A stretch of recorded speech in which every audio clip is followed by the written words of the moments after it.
ఎప్పుడు ఉండదండి. అంటే మరి వారి ఒక్కరే భక్తులా? మన దిల్సుఖ్నగర్లో బాబా గుడి లేదా? ఒక చిన్న ఉదాహరణ అనుకుందాం. మన గట్కేసరిలో లేదా? ఎక్కడ లేదండి. దాదాపుగా ఒక 10 కిలోమీటర్ల రేడియస్ లో తీసుకున్నప్పుడు ఎక్కడో చోట గుడి ఉండనే ఉంటుంది. బాబా గుడి అయినటువంటి ప్రాంతం లేదు. కనుక ఎవరమైనా భక్తిభావంగా ఉండాల్సిందే, ధర్మంగా ఉండాల్సిందే, ధర్మాన్ని బోధించాల్సిందే. అందులో మన ఆర్టీవీ ఒక చర్చ చేస్తుందంటే దానికి ఒక ప్రామాణికం కూడా ఉండాలి అనేటువంటిది మన అందరి యొక్క అభిప్రాయం కూడా. ట్రూ.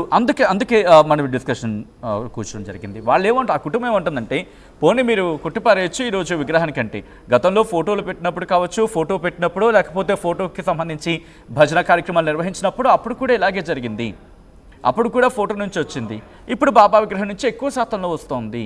రాత్రి చూసాం లేదు, పగలు చూడబోతుకి పూర్తిగా నిండిపోయింది.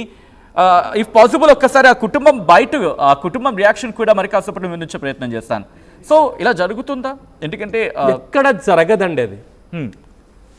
నేచర్లో లేనటువంటి దానిని ఇప్పుడు మనకు వర్షాకాలము 45 డిగ్రీల ఎండ పెట్టమంటే పెడుతుందా?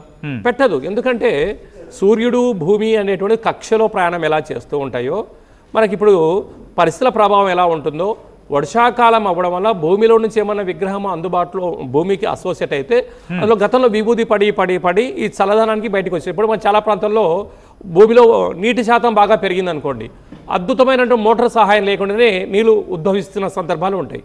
అంటే ఏ సైంటిస్టులు వచ్చినా ఎవరు వచ్చినా కూడా భూమిలో నీటి శాతం పెరుగుతుంది అనేది ఆటోమేటిక్గా చెప్తున్నటువంటిది.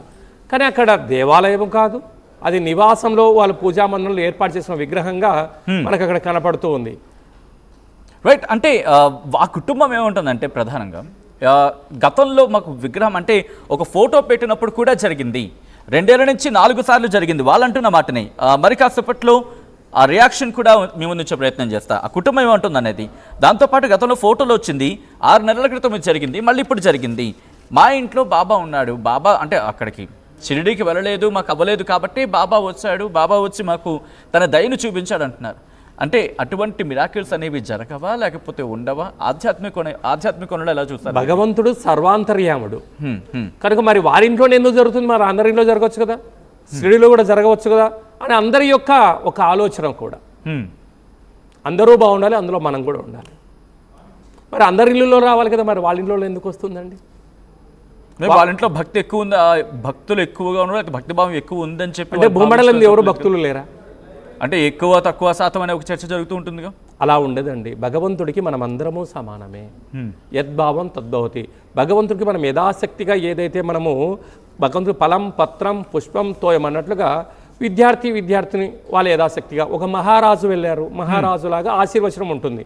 అందుకే తప్ప ఇప్పుడు వాళ్ళ ఇంట్లోనే విభూది రాలడం, వాళ్ళ ఇంట్లోనే ఇలా జరగడం అనేది ఒక యాదృచ్ఛికంగానే మనం గమనించగలగాలి అనేది ఒక అభిప్రాయం. ఇదండి. ఓకే.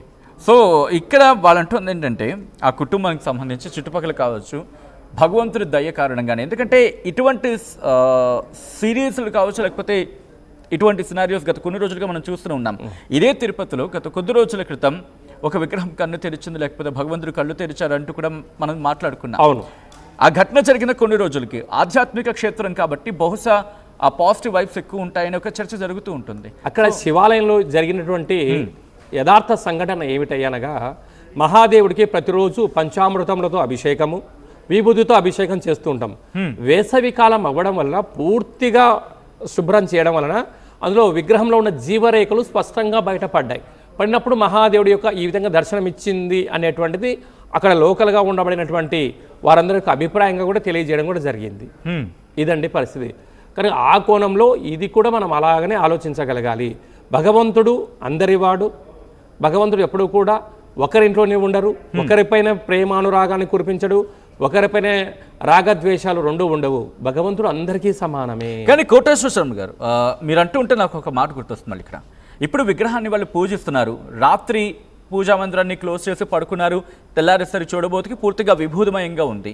ఇప్పుడు ఆ విగ్రహాన్ని ఏం చేయాలి? వాళ్ళు అంటే ఇంట్లోనే పూజించుకోవాలా? అది వాళ్ళు చెప్తేనే మనం వింటున్నాం. మీరైనా నేనైనా ప్రేక్షక దేవుళ్ళనైనా అనేక డిజిటల్ ప్రపంచంలోనైనా మరి వాళ్ళు అబద్ధం చెప్తున్నారని మీరు నేను ఎందుకు అనుకోకూడదు? సర్వసభ్య సమాజం ఎందుకు అనుకోకూడదు? అంటే వాళ్ళు అబద్ధం చెప్తున్నారు అనుకుంటున్నారా? అది ఏదై ఉండొచ్చు, వాళ్ళ స్వార్థమై ఉండొచ్చు, వాళ్ళ భక్తిని చాటుకోవడానికి చేసి ఒక ఎత్తుగడ అయి ఉండి ఉండొచ్చు. ఎందుకు అనుకోకూడదు కాసేపు మనం? ప్రతిదీ పాజిటివ్గా తీసుకోవాలని ఎక్కడా సిద్ధాంతం లేదు, అలా నెగిటివ్గా మనం కూడా అనట్లేదు. కాకపోతే భగవంతుడు సర్వాంతర్యామి, అందరము భక్తితత్వంలో ఉండాల్సిన వాళ్ళమే, ధర్మంగా ఉండాల్సిన వాళ్ళమే, అందరూ బాగుండాలి, అందులో మనమందరము ఉండాలి. రైట్, కంటిన్యూ చేద్దాం. మనతో పాటు ఇటు మరికొంతమంది జాయిన్ అవుతున్నారు లైవ్లో. అండ్ మైనంపాటి మురళీ శర్మ ఆధ్యాత్మికవేత్త, అలాగే జన విజ్ఞాన వేదిక నుంచి రమేష్ గారు కూడా లైవ్లో జాయిన్ అవుతున్నారు. సో రమేష్ గారి దగ్గరికి వెళ్ళే ప్రయత్నం చేద్దాం. అంతకన్నా ముందు ఇటు మురళీ శర్మ గారి దగ్గరికి వెళ్ళే ప్రయత్నం చేస్తున్నాం. మురళీ శర్మ గారు, ఇటు ఆ కుటుంబం మాత్రం ఇటు భగవంతుడి దయ, అందుకే విభూతి రూపంలో మాకు దర్శనం ఇచ్చాడు, మేము ఇంతవరకు వెళ్ళలేదు, చాలా రోజులైంది వెళ్ళి, అందుకే ఆయనే మా కోసం స్వయంగా వచ్చాడు అంటున్నారు. అవును, ఇది జరుగుతుందా? ఎస్, జరుగుతుంది. మేము సాయిబాబా గారికి పరమ భక్తులము. అంటే విభూతి రాలడం గట్రా జరుగుతుందా? భగవంతుడు నిజంగా విభూతి రాలుస్తాడా? జరుగుతుంది. షిరిడి సాయిబాబా గారి శక్తి గురించి చెప్పాలంటే ఒకటే చెప్తాను.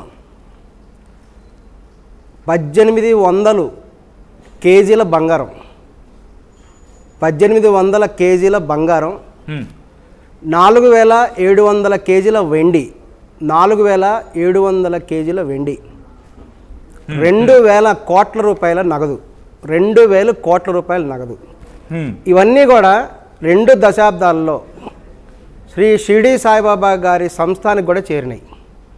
ఓకే, శ్రీ సాయిబాబా వారి శక్తి ఏంటి, ఆయన మహిమ ఏంటని చెప్పడానికి ఇదే ప్రత్యక్ష నిదర్శనం. బట్ నేను అంటోంది ఈ ఘటనకు సంబంధించి, అంటే ఒక ఇంట్లో విగ్రహం తెచ్చుకున్నారు వాళ్ళు. గతంలో కోరేశ్వర గారు కూడా ఇదే ప్రశ్న అడగడం జరిగింది. ఏమని, ఒక ఫోటో ఉంది, ఆ ఫోటో కూడా మాకు విభూతి వచ్చింది, ఇప్పుడు మేము విగ్రహాన్ని తెచ్చుకున్నాం, విగ్రహానికి వచ్చింది, ఇప్పుడు ఇది అదింత సుగంధభరితంగా ఉంటుంది, ఇది చెప్తున్నారు. నిజంగా జరుగుతుందా? రాత్రికి రాత్రే భగవంతుడు ఆయన ఇంకో క్వశ్చన్స్ అందించడం జరుగుతుంది. ఏమని, ఎక్కడా లేడా భగవంతుడు, అక్కడెక్కడా లేని భగవంతుడు వీళ్ళింట్లోని వీళ్ళకే అంతటి విభూతినిచ్చాడా, అంత కరుణను చూపించాడా? నిజంగా జరుగుతుందా? ఒకరి మీదే భగవంతుడు దయ చూపిస్తూ ఉంటాడా, లేకపోతే కరుణ చూపిస్తూ ఉంటాడా అనే ప్రశ్న తలెత్తితే ఏమంటారు? భగవంతుడు అన్ని చోట్ల ఉంటాడు, కానీ కొన్ని ప్రత్యేకమైనటువంటి భక్తులను కూడా ప్రత్యేకంగా కరుణించడానికి అవకాశం కూడా ఉంది. వారి యొక్క భక్తికి మెచ్చి అక్కడ కూడా జరిగి ఉండొచ్చు.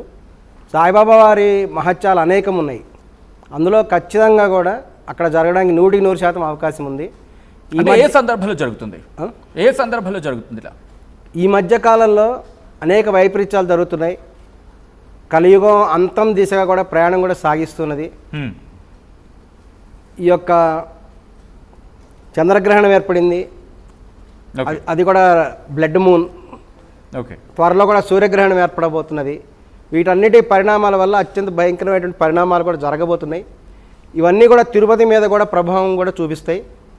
రైట్, ఎందుకంటే మేము లాస్ట్ టైం చూసాము, ఎప్పుడు కూడా తిరుపతి వెంకటేశ్వర స్వామి వారి దగ్గర కూడా ప్రభావం ఖచ్చితంగా ఉంటుంది. అది అంటే ఏ అంచనా ప్రకారం చెప్తున్నారు? అట్లా ఎప్పుడు కూడా ఇదివరకు ఎప్పుడు కూడా జరగని సంఘటనలు కూడా తిరుపతిలో జరిగినాయి.